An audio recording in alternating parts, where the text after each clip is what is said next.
So last moment of the day, and so I'm really happy to receive these four researchers in game studies.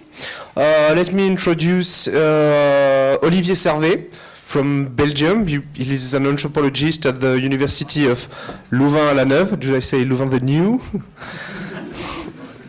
Riccardo Fasson, who's a researcher in Italy. He's the editor of the Italian Journal of Game Studies. Franz Mehra, I won't.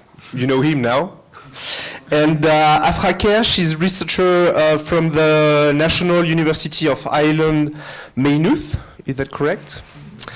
And so the idea of this roundtable is to discuss about the development of game studies in Europe. That's why we've chosen different researchers from different countries. Our main interest is to discuss the statute and the issue of game studies in Europe. We were interested by this kind of round table for different reasons. It was a pretext to meet you. The other one is here in Paris 13 we have an old tradition of research about toys and games. We celebrated the 30 years the foundation of this department, who was at the beginning focused more on play theory and toys.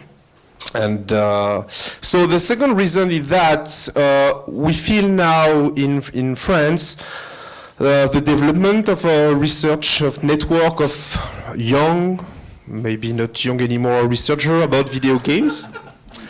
And we also have the feeling that a lot of researchers about video games see what's going on the international field, and especially in game studies, probably because of the language. I guess few French researchers are known or belonging really strongly in this game studies. So we are thinking about is that because we are French, but I don't think it's an answer. Maybe because of the language, we don't publish a lot in English, but also, and that's one of the topic of that roundtable, is that we have different tradition of research, different way of thinking this kind of approach about toys, games, and play. So we're gonna discuss that, the idea of the roundtable to discuss about that. So my first question is not really a question, is more that each of you, except Franz, present himself and maybe first describe how during your career you've met the game studies, and what the state in your university, what the development of game studies in your university, and maybe in your country. So Aphra, we can start with you. Okay. So I guess my trajectory is very like the people who filled out the survey that Franz was showing. So my background is in communication degree. Then I worked in a media and performing arts department. And now I'm in a sociology department. So I've been moving between as the job market dictated and where the job positions were coming. And interestingly, moving into sociology, somehow they didn't think it was really strange that my research was around games. So it wasn't seen as a negative, obviously, for that kind of move. I guess, though, you have to put my trajectory into context. Ireland is very small. We have 4.5 million people. We have less than, well, we have 8 universities. You have more in Paris.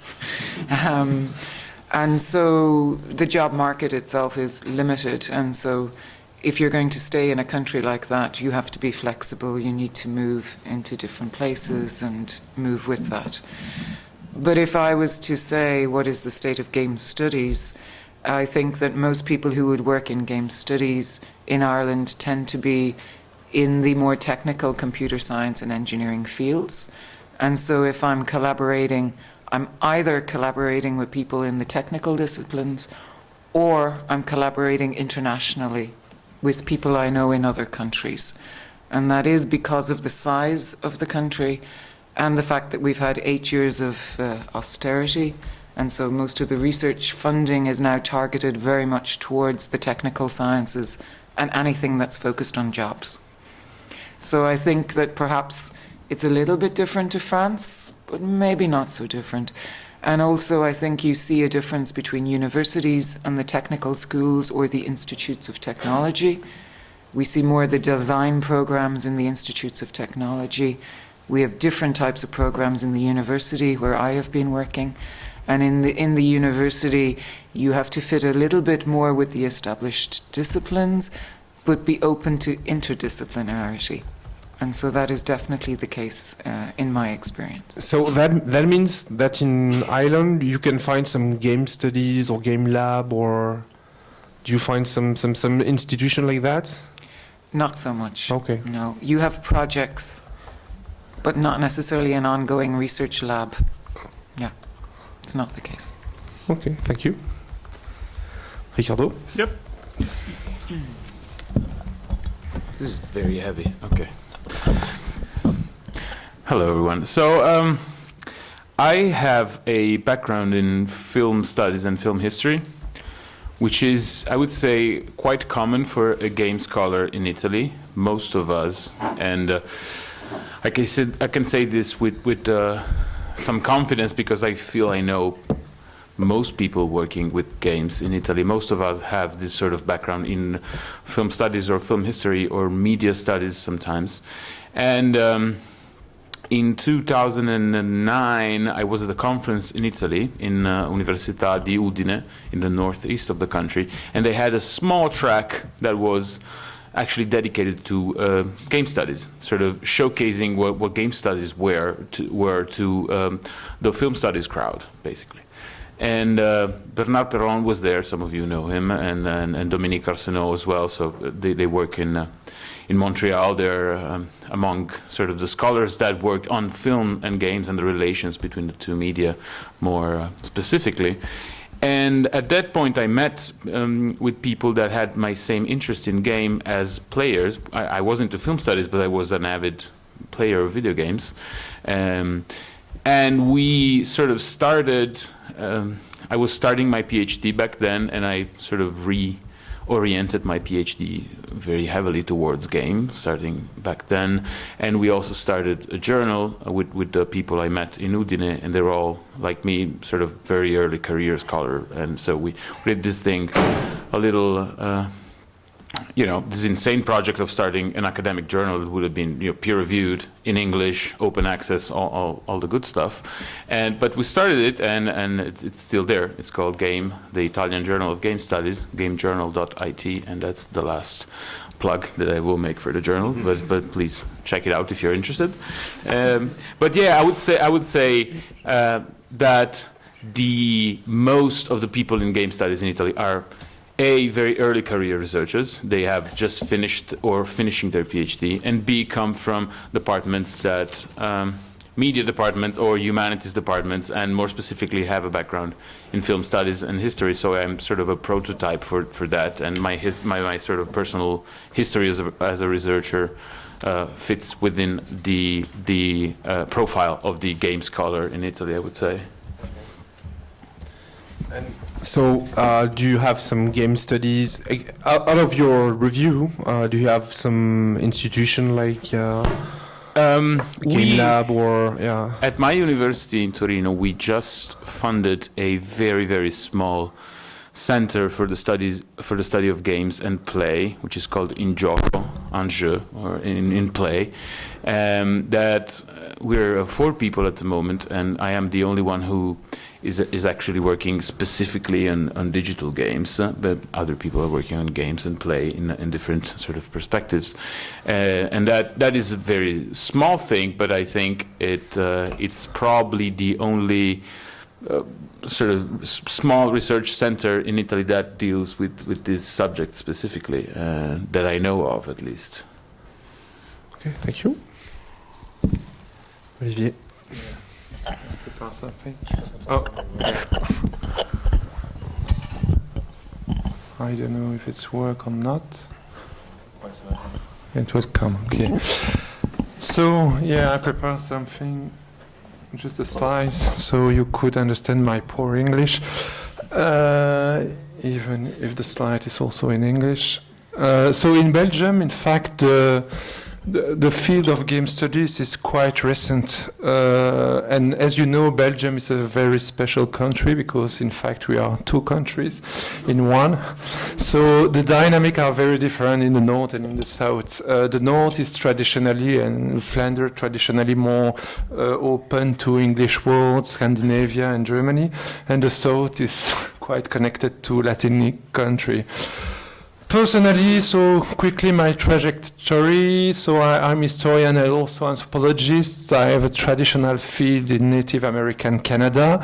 And in fact, it's that way I meet game things and not in fact video game, because I discover in some reservation casino economy is game, gambling, gaming, traditional Amerindian game and all that kind of thing. And in the beginning of the 2000 year, server farms, because the gambling economy virtualize itself inside reservation for fiscal reason.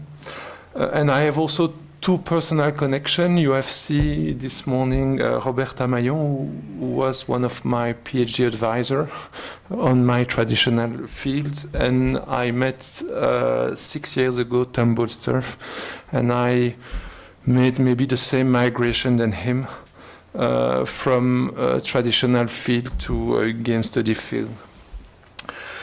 In Belgium, I could say maybe, and it's a little short, but there is 3 main universities invested in game studies. The first one was in the north, so it's Jan van Looy. Many people know his name. He published a lot in English. And so he began around 2008, or maybe a little 1 or 2 years before, but his team, MICT, was founded that year. And now you have seen the team. It's not quite big, but it's very dynamic. They publish a lot. They created DIGRA Vlaanderen. Interesting, there is no DIGRA Belgium. There is a DIGRA Vlaanderen, so it's absolutely the quite representative of Belgium. And there are more between psychology and communication studies. So it's sociopsychology and communication studies. Their thematic are more addiction, behavior, immersion, identification. Also the question of democracy and virtual reality, and also sometimes gaming. So citizenship, serious gaming also, in connection with Flemish companies, and immersive media. And so you could see the main methodology, mainly quantitative, but not only, also experimental methodology they use. So that was the first place, and in Flanders, so in the north part of Belgium, not French part, is the main center on that. In Louvain, it's very different, a very different dynamic, because in fact, game studies began by the discipline. And not in an interdisciplinary center like the center of Jan. But it began the same year in anthropology, Olivier Servais, as you know, but also with Gregory Dent. Some people of you, the first or the second year of the XALF, he was presenting something here. And you quoted Christophe Lazaro, who was working on independent designer and many other things. And we were focused more deeply on play, in fact. GIRCAM is more communication and media studies. Thibaut is coming from this lab. And you will see they are more focused on narratology, cognitive perspective, and also fanship and fan communities. And the last one is a lab more recent, because Joël Bilieu, who is a well-known psychologist, came from Geneva to Louvain.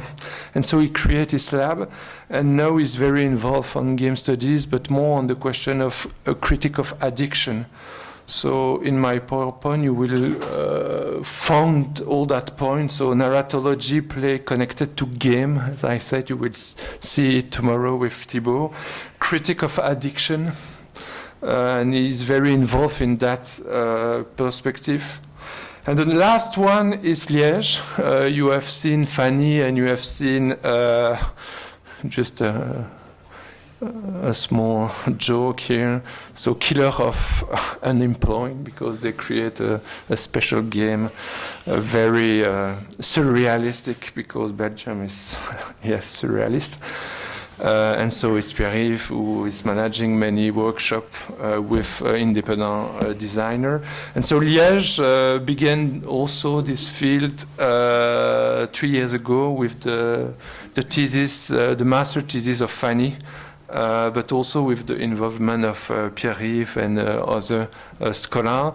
The professor I quote here are not directly involved in game studies, except Björn, who is a specialist of French literature, but also popular writings.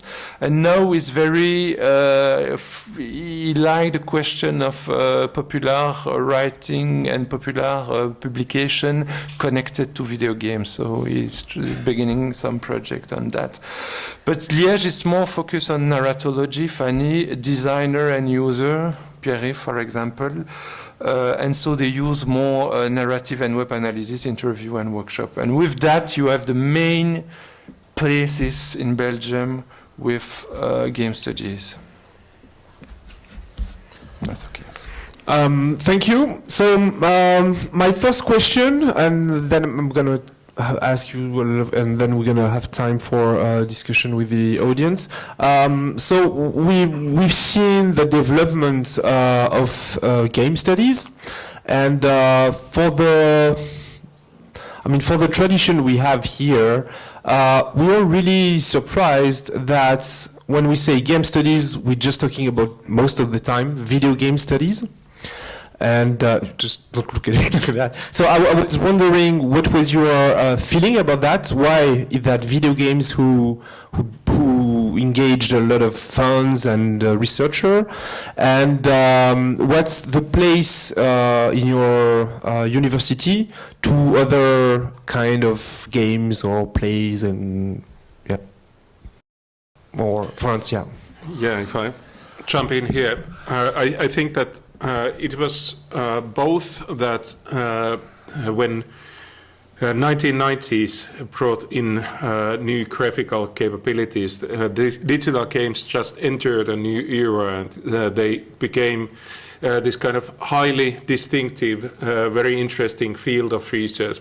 Particularly, I think that World of Warcraft and these massively multiplayer online worlds, their expansion from few people through crappy modems playing together into this kind of multi-million people online populations, it was a striking development. So there were things happening there that sort of in scholarly terms required attention. It was also this kind of easy sell for funders that this is now becoming economically a powerhouse. So it's not only that we are interested in children's toys or this kind of cheap playthings, but this is serious thing. Big money is involved. Then suddenly you get funding.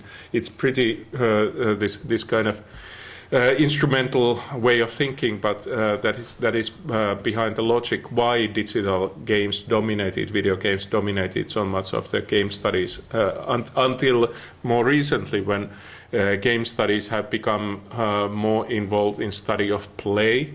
And also this kind of hybridity that actually in our research lab there has been quite a lot of discussion that how the tactile quality and the physical character of playing even digital games, it's important part that it's the controllers, it's the even this kind of the how those devices look like, or what is the format that you get access to the game. That in one of our research projects publications was that people don't enjoy digital downloads as much as they enjoy buying a physical copy of the digital game so that they can display it in their bookshelves. So it is ongoing, this kind of expansion of game studies into more physical areas. But I must say that there has been this kind of tradition of board game studies that is history discipline based, but we are still missing the dialogue between these fields. So that's a missed opportunity. Can I just add that I remember when DIGRA was formed, there was quite a bit of debate about what was the term we would use. And digital games was the only one everybody could agree on at the time, between video games, computer games, and should we also point to board games. But at the time we felt, I think, if I remember, okay, there are existing associations for board games and studying games generally. We're probably going to do something slightly different. And in my mind it is now changing that digital games researchers are starting to look more to games more generally and play more generally. I have a recent example in Belgium, because we just now created an association with all the researchers, all the university involved in game studies, and the debate was this one. In French, game is jeu, and video game, digital game, or game. And at the end, we decided to keep game. And after game and virtual world, but virtual world without the close connection, it's more open. And I think it's the state of the debate now in Belgium and maybe elsewhere. If I may add something, I also think there is one specificity of digital games that made them dominate the scene in a way, is that they are sort of textually more stable than other games in a way. And so people that come from media studies or film studies, they do see in digital games the things that can be approached semiotically, as Franz said earlier, that can be analyzed as sort of a weird form of text in itself, very unstable, very weird, but still somehow a text. While games and play studies, or people who studied play and games in the 20th century, are very much scattered around weird, different disciplines. You have your KUA, and Huizinga was a historian, and Bateson was a strange form of philosopher. And it's very hard to tie all of that literature together. While with digital games, you have something that reminds or resembles a text in a way. So what's interesting that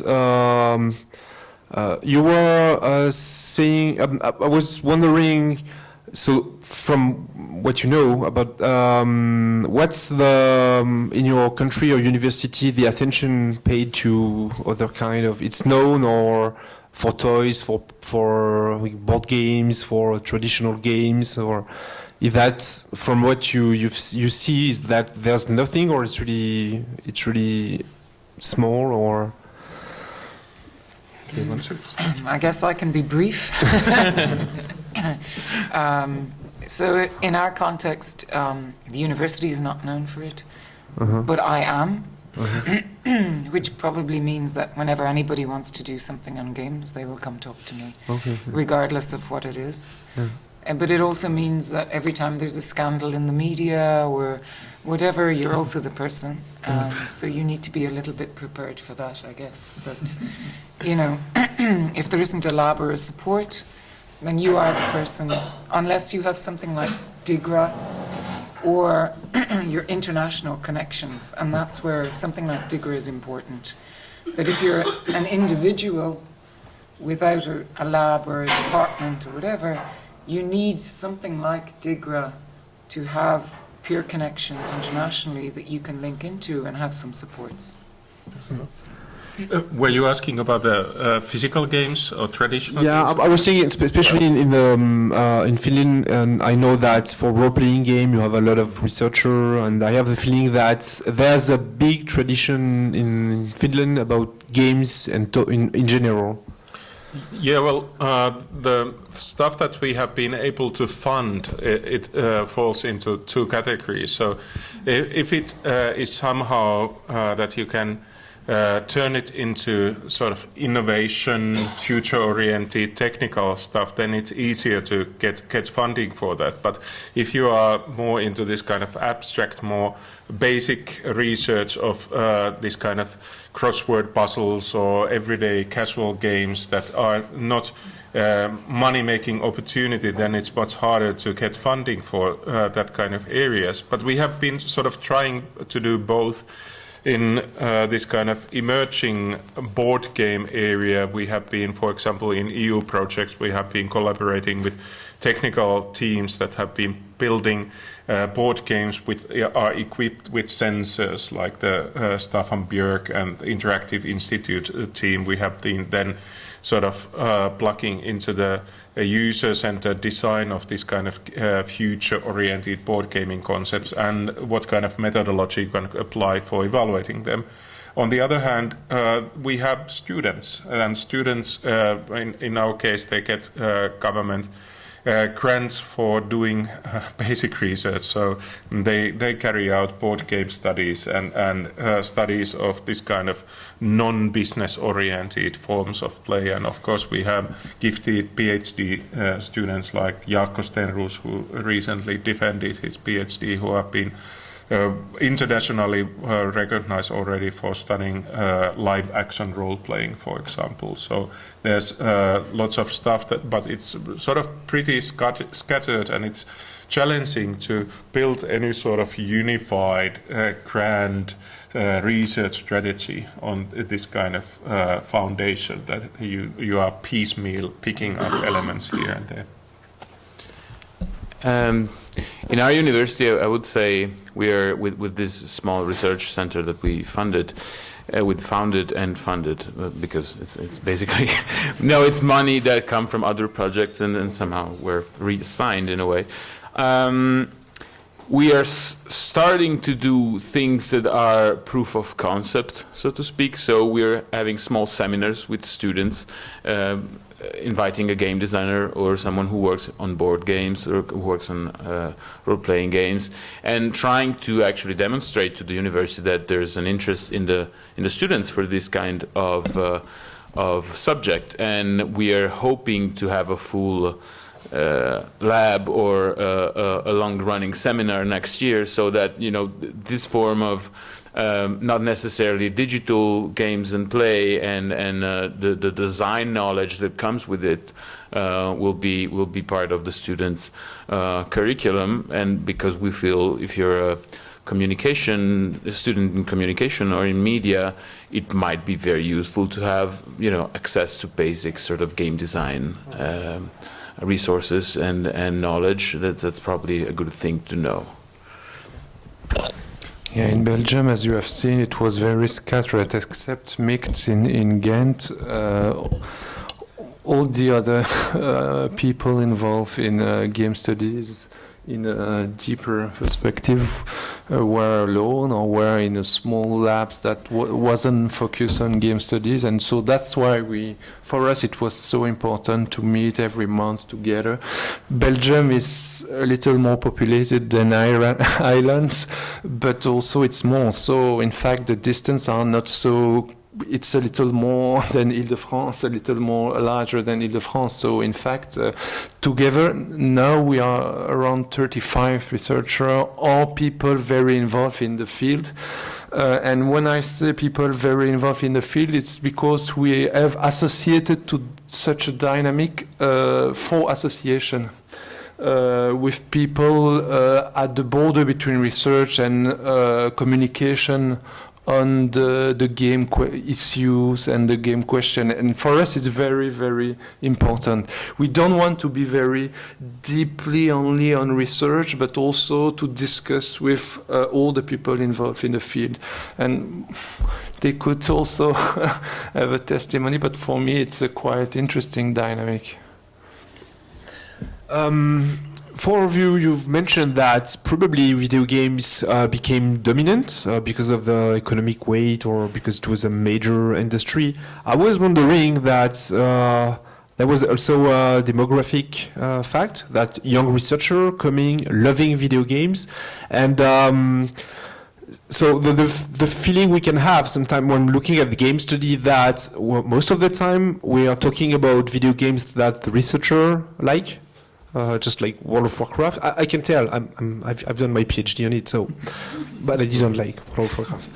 Anyway, so my question was more that do you feel that game studies is turning into studies of game that researchers like, or how do we manage with that? I mean, maybe it's not specific to game studies. We can imagine to other fields where people like that and they want to maybe movie studies or theory studies. But I was okay. That was a question more a kind of epistemological question. How do we manage with that and that effect of a field where people are involved, engaged, and in a sense militant? Do you say that? Yeah.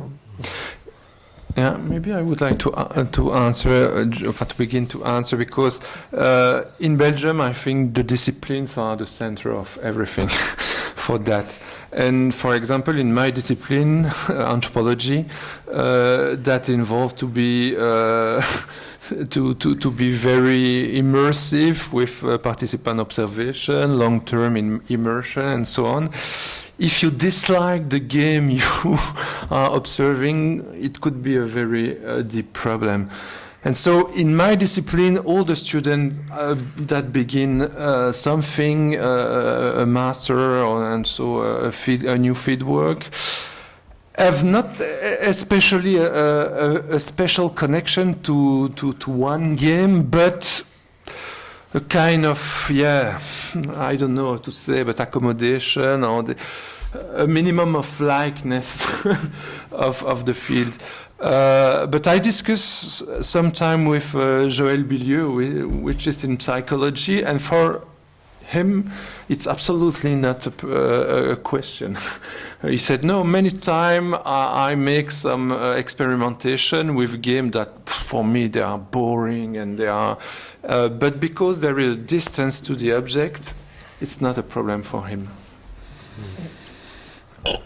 I think games and play are such a peculiar, unique thing that if you study them, of course, sort of a degree of affinity for the object or for the activity has to be there.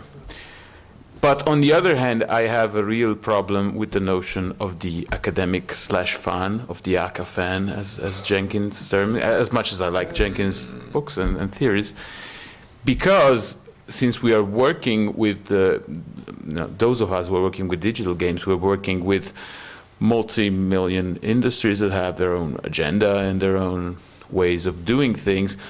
I think it is our responsibility to at least be aware that there are sort of underlying political, social issues with games that have been, for a long time, have been monopolized by the discourse. You know, games are going to make a serial killer out of you, or that kind of discourses, but that are now sort of reversing in the actual complete reverse of that. Games are going to help you be more productive, or more aware, or more, or, you know, be better at maths or stuff like that. And I think both discourses call for scholars to be a little more aware than just being fans of the thing they study, because, you know, games have a big relevance in society and for people, and I think it is one of our responsibilities to be at least aware, know what's going on, and sort of discuss the politics of games as well, which doesn't mean, of course, sort of subscribing to the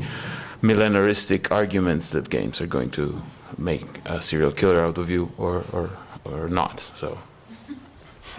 Yeah, again, go along with that. Our sort of educational ideal in our degree program that is focused not only on game studies but also on internet studies. So we are most of our students are game studies on game studies side. Is that we try to both make them more reflective about their own gaming behaviors. So provide them with concepts and alternative perspectives and this kind of critical concepts and tools that they can apply on their own behavior. But then we also try to not force, but sort of tempt them to try or put them coursework that you need to play also games of other people, not only your own comfort zone, your own nice little corner of that game that you have been playing for 10 years and are a complete expert and world leader in some obscure internet forum or something like that. And that usually sort of reveals them the multiplicity of or the this kind of richness of games as a research object. But it's sort of this more general trend that Ricardo mentioned, that we have been apologists or evangelists for games. It's still somehow sort of coloring the cultural war or tension that is going around games, that games are bad or games are good. What is really important is that we situate our claims into actual context and talk that, okay, in this context for those people, games behave and they are used in this kind of manners, and you try to be objective. But of course, when you are in media, then you are put into yes or no, or you try to at least put down this kind of most obscure panic claims or most outrageous positive claims. You try to sort of put forward a message that would somehow be more moderate and more objective of the reality. But sometimes you succeed, sometimes not so. So I guess I became interested in games. It was actually my postdoc when I moved into games research. I was studying multimedia and media industries more generally for my PhD. And what I saw was, when I looked at the games industry, I said, well, to me this looked more innovative than what was happening at the time in what we call multimedia companies or hypermedia companies or whatever. And so I was already attracted by this kind of combination of new elements. But I think when we're working with our students, it is always a problem if you look across the room and everybody looks the same in your classroom. So that means they've chosen to do this subject because they have some prior ideas about it. I teach in a sociology department, and mostly I have to make the game fans think about other types of games, but the non-game fans confront their prejudices about what video games are, and that is two challenges. But a third point I'd make is that because I do a lot of work on the games industry, and you have to cultivate something of a relationship with the games industry, but you also have to negotiate that. So you have to remain critical, but also not shut off the channels for communication with the industry. And that is an interesting tension to be negotiated, where you have to work with the industry, but maintain some form of critical distance also, to have legitimacy as an academic. So I have worked on games industry forums, but I have on various times stepped back and said, if you want to hear my voice on that, I will tell you, but it's not what you want to hear. And in other cases, they have brought me in on things. And that's an interesting thing when we look at what academics do beyond our teaching, but actually negotiating the relationship with the industry itself. Yeah. That's also my personal experience, that it's a bit uncomfortable to be with two good pals with everybody that is sort of leading commercial sort of organizations of the game industry, because we have a joint interest in, for example, that for us, the game researchers, would love to direct attention to the social, to the cultural significance, to the larger significance that games as a cultural form deserve. So it's also that when games industry wants to put forward the claim that they are very big in Finland and they employ lots of people and bringing lots of tax money, it's sort of that, okay, you make that claim.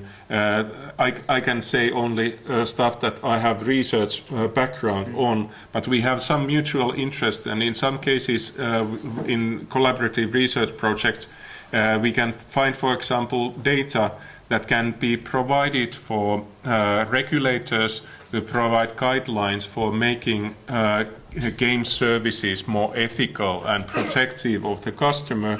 But it can be also provided for games industry to sort of make them aware of how their products are behaving and about this kind of alternative perspectives that might be putting their products into bad light. So it's all about sort of being neutral about it, open about it, and then reporting to multiple parties in the way that makes sense in that context. Yeah, maybe it depends also the structure of the game industry. For example, in Belgium, it's very small. It's many small companies, and so in fact we have many contacts because there is no big power, there is no big funding, so it's kind of big network with people involved and very interested. When I give a conference, there is many people from the industry, but without any power relationship at that time, because that size. I speak about the south part of the country, because in the north I'm feeling it's a little different, because there is some companies that are growing and now the relationship is changing, and I suppose of course in Scandinavia, especially in Finland and maybe in Ireland it's different, but I think we have also to recontextualize that kind of relationship that could be very different from one country to another one. So that leads me to another, maybe the last question. I don't know. We're gonna about the relation between your the game studies and the industry. That's what you were talking about.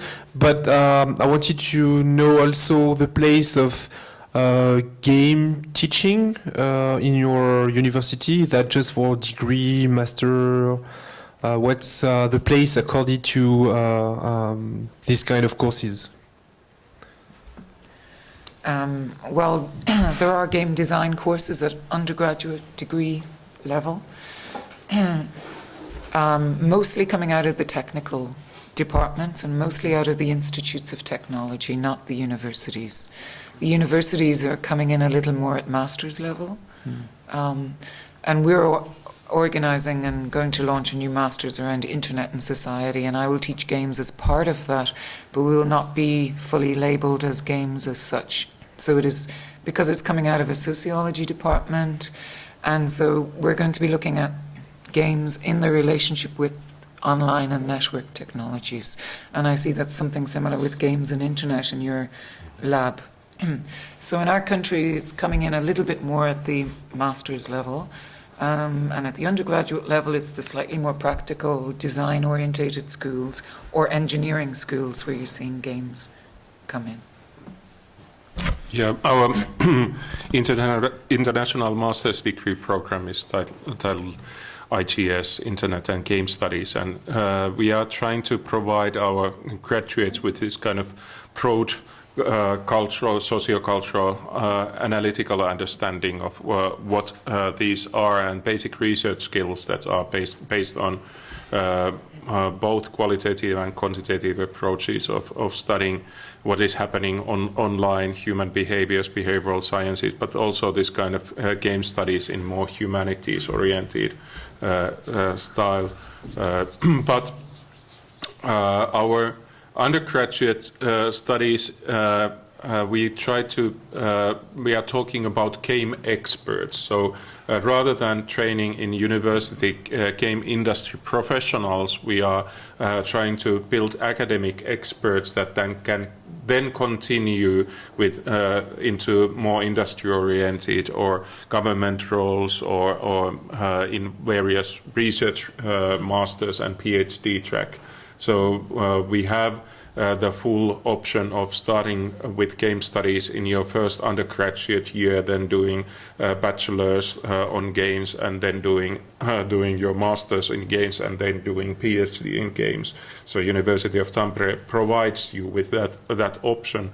But most of our students are mixing and matching. And then there's this alternative track that in the Applied Sciences University, they are actually training the industry game people. So they are game programmers, project managers, and whatever, graphic level designers and so on. And a certain part of those people then, after finishing their bachelor's in that kind of training and doing stuff in the game industry, they want to move into our master's program in the university. So there's also this kind of track that they come with lots of industry experience, but then we have this kind of challenge of providing them with theoretical and methodological sort of university basic training so that they can finish their thesis project with solid credentials. But there are many different areas, but our university is currently sort of most open and vocal about games as game studies, internet studies as a disciplinary track. There are options of doing in computer sciences and also in social and communicational studies, stuff that individual modules that are related to games, but not entire degrees. In Italy, it's kind of similar to what Aphra was describing in Ireland, where you have game design and development courses in polytechnics and in technical institutions, where they would essentially be sort of a side track to computer science for the most part. While in universities you have game studies or game history even, or sometimes game design courses within more general, broader curricula, so in communication, for example, or in media, or in arts in some places. So that is the extent to which the universities and especially the humanities are going, towards actually teaching game studies or game theory or game history. Yeah, in Belgium it's amazing because the game designing, it's not connected to ICT but more to art, and it's at the BA level. And there is another field that is education and game, more at the master level, not only, but more at the master level, with many specific courses connected that are connecting media, education, teaching, and game. And there was in the Thibault school a master in game studies, but we are trying to restart it because it was closely connected to this question of teaching, of education, so game at school or game in para school. And now we are trying to make something more open with all the partners I spoke about before. Can I add one thing? Certainly in the UK, there is a resistance from the industry to more critical academic game studies. And they've even introduced through Skillset, which is a public industry kind of body for the creative industries, where they now accredit games undergraduate courses for their industry relevance. In other words, if it doesn't teach applied types of skills, the industry is trying to downgrade those types of courses. They're saying there's too many games courses in the UK. It's too confusing for employers to evaluate the students with their skills. And maybe there's also an undercurrent or something, a pushback against some of the more critical types of work that's going on. We see a little bit of the discourse from the same companies, the multinationals in Ireland. And if you look to the US, you're seeing a push towards more vocational types training courses, often sponsored by the companies themselves, some of the companies setting up their own academies. And so I think that will be interesting to see how that develops in Europe, but certainly in Britain, they already have industry accreditation of undergraduate courses that is trying to push more towards vocational rather than critical programs. Thank you. Now, if the audience wants to... Wait. Je vais le faire. Thank you, everyone, for this very inspiring discussion. I have a question. I don't know if it is a relevant question or not. I was very interested by the fact that you described how your professional trajectory and colleagues is very different, disciplinary speaking, from one country to another country. For example, it's more about computer and science studies in Ireland, more about, I don't know, anthropology in Belgium. Do you think, I don't know, do you think that this disciplinary, well, how to say, that this, well, I say it in other words. Do you think that the weight of disciplines in each country and their capacity to go to video game studies is linked to the predominancy of that discipline in each country regarding to the other disciplines? I don't know if it's very clear.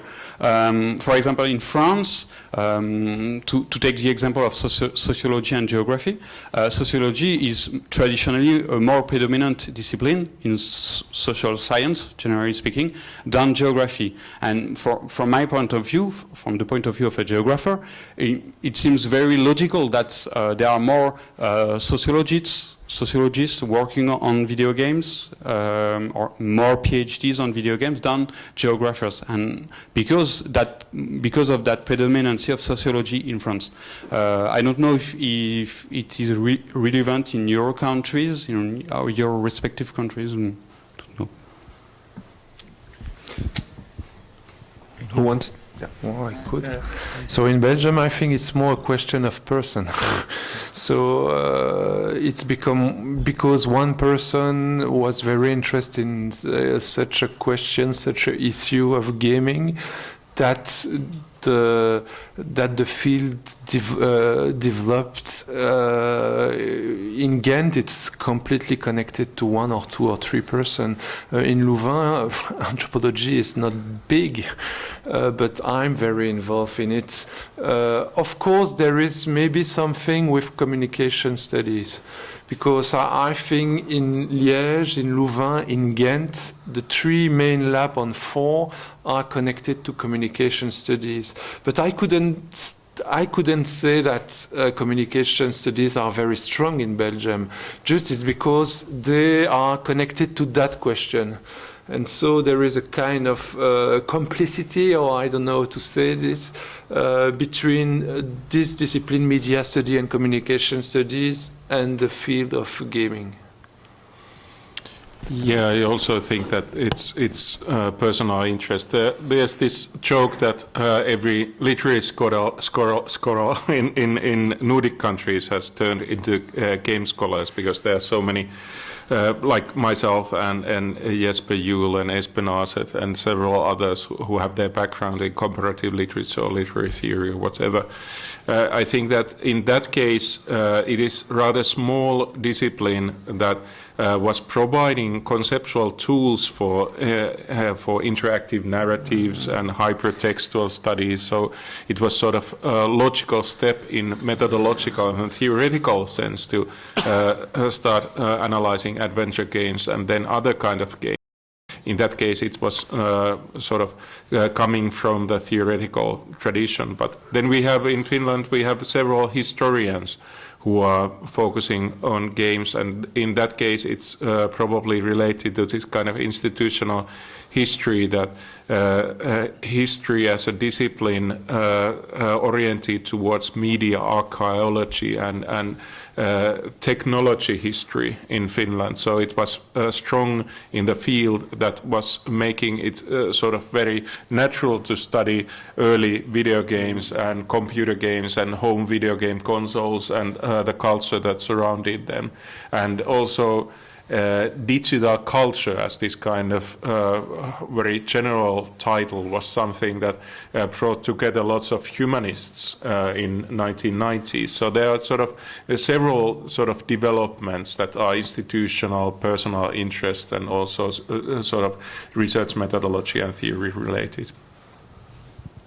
So in Italy, I see one case where that is actually true, and it's the tradition of semiotics in Italy that is very strong, a certain sort of area of semiotics that connected with the work of Umberto Eco, of course, and all of that school, where for people who have that kind of background, games are actually an interesting challenge because of some of the things I said earlier. They have this weird textual consistency to them where you cannot really fully grasp their actual textual nature. And so I see many semioticians in Italy that come from a specific school of semiotics that are very interested in games or are pursuing a career in game studies or the research in game studies. And the other thing would be, it would be probably very interesting to have a German scholar to talk about that, because I feel games research in Germany is very much connected with the tradition of German media studies, from Kittler all the way down to Wolfgang Ernst and stuff like that. And I think their brand of game studies is very distinctively linked with that school of thought. And it would be interesting to ask a German scholar if that is actually true. I think it's just some sort of a strange operation that I ended up in a sociology department. But there are more sociology departments in our country. So, but I do think that what research is being done on games is more influenced by the kind of macro context of the research funding and where that's being narrowed and funneled towards. And also in the Irish context, the growth of IT and software companies and the outsourcing of elements of the game development process to Ireland, which tends to be like the downstream or the middleware type companies. So already there's a pressure to produce people who can work in those companies, who can do network programming, who can, develop software, and who can move seamlessly between those types of companies and the rest of the software IT industry. So I think those types of pressures outside of the universities, the pressures to be relevant, the pressures to account for public research funding, they are somewhat shaping. And so if you're going to navigate your path, you have to look at that politics in wherever you're focusing. I think for me, because, I'm not a technical person, but it makes sense to look at the industry. We see elements of the industry coming to Ireland, being outsourced to Ireland, Ireland being part of a global network where the companies are working between North America and Ireland and Asia. And so for me, it makes a lot of sense to focus on the industry because of that type of context. And therefore, a sociology department that focuses on work and production and the sociology of work makes some sense for me at the moment. Question? Okay. I had one that was written. Do you have the feeling that the game studies are now increasing, the number of research is increasing in each of your country, or you have the feeling that it doesn't grow now, or what the situation of game studies in your country? Well, it's some individuals. It's not growing, I don't think, at the moment. It's growing a little bit on the technical side, and it may end up piggybacking a little bit on the interest in data science because of all of the information gathered in online games. And I think the people who are now attracted to big data and all that sort of stuff, I suspect they're going to start games research very soon. In 2002 to 2005 period, there was this explosion of interest and lots of this kind of volunteer work in the field that young scholars were setting up courses that they were pretty much doing as an extra work, and that was attracting quite a lot of interest. Then there was this kind of downward slope when people were getting tired and realizing that they don't get that much institutional support. But actually, when I'm looking at the situation that has been taking place during the last 15 years or even more, there has been this kind of steady increase in positions, or at least that's the impression that I'm getting. I'm of course seeing most closely the situation in Finland, and in our university we have been now getting our degree programs in place. Okay, we are not having enough resources to run a pure game studies program, so we are piggybacking on other disciplines and sharing resources and so on. But that's the reality of academic poor people everywhere. Then there's this that our young scholars are getting their publications in venues that are recognized, which means that they are actually getting really competitive in attracting grants. And that means that they are getting longer periods to finish their PhDs and get extra funding for postdoctoral research projects and so on. So in that sense, I'm seeing Finland this kind of, okay, we are not in stable ground. We are still sort of wobbly, and people are dropping between the cracks and losing their funding and so on. But the overall picture is that we have more and more opportunities available. I would say in the last 4 to 5 years there was a growth from 0 to a little more than 0, which is a growth. But one encouraging thing I see is that students, master students, in the classes that I teach, they often come with thesis proposals that are on games, and it is something that I don't think would have happened not even 5-6 years ago, at least in my university, but I would say in most universities in Italy.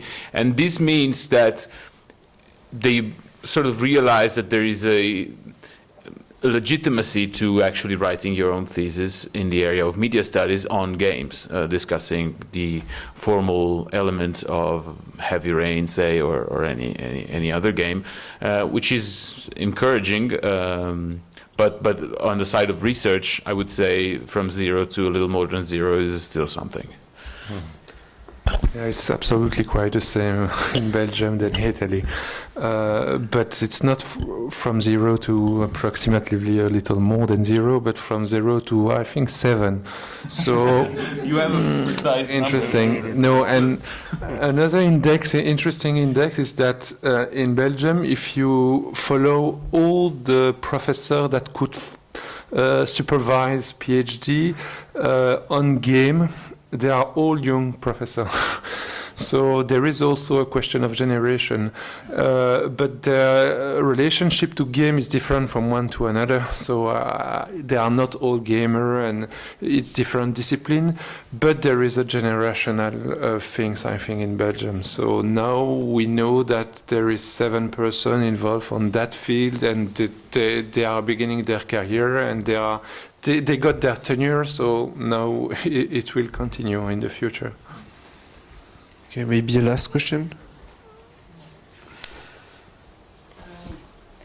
It seems from what you all say that game studies is a kind of epistemic community, like Norcetina is describing them, means that it birthed in itself in response to social, media, economic issues.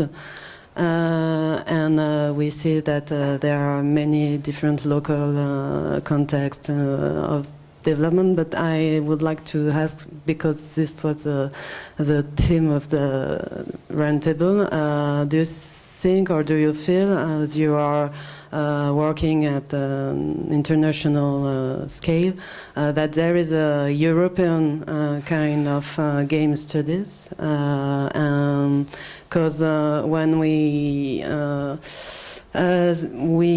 see the different publications, spaces of research on game, we see that there are North American studies, which seems more dominated by social sciences, and North European studies that seems at the first glance more dominated by humanities. And do you think this is something real, or is this?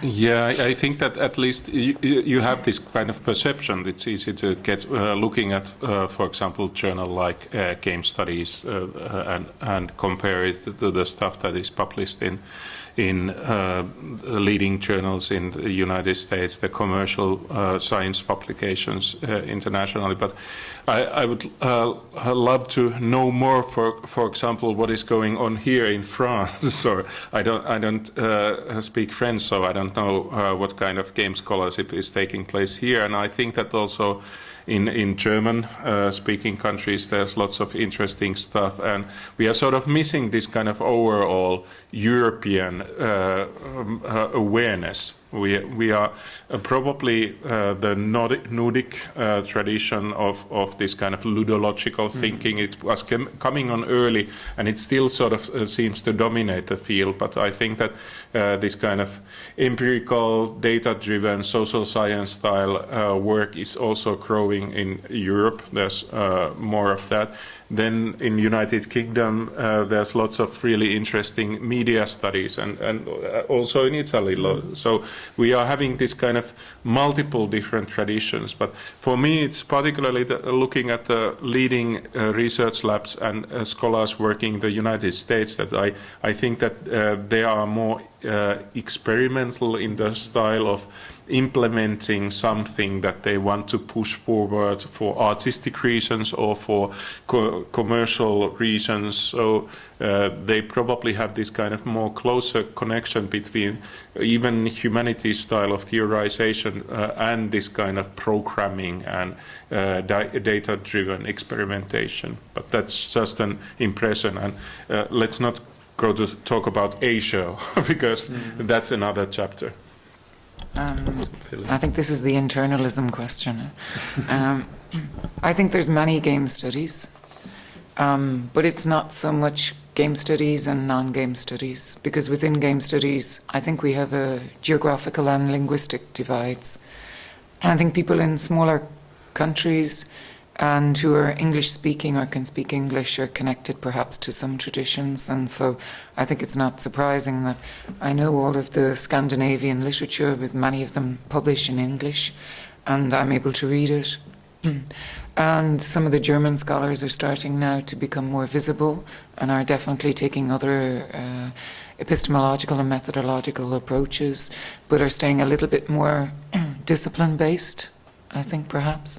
And I think we're seeing that also in North America, where it's less game studies, and it's coming out of ICA has its game studies strand.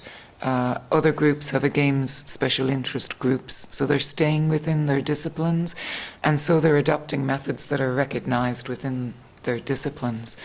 And also you then have just really, I suppose, the political economy of academia, where in North America they speak to a North American audience where they were going to be hired, And so they're looking to be hired in other North American institutions and often are not so concerned with some of the European scholarship, which often has already covered some of this work years before, but they're not connected to it so much and often are not looking to Asia or looking to what has been done there. And I think for all of us, it's important to look at if there are research bodies like DIGRA or an Asian equivalent, we should also be looking to translate more work, because otherwise it won't just be a disciplinary problem. There are the other linguistic and geographical problems to overcome as well. There's also Spanish work going on. Yes, and Portuguese. Portuguese. And Portuguese, because the Portuguese community with Brazil is very well connected. So.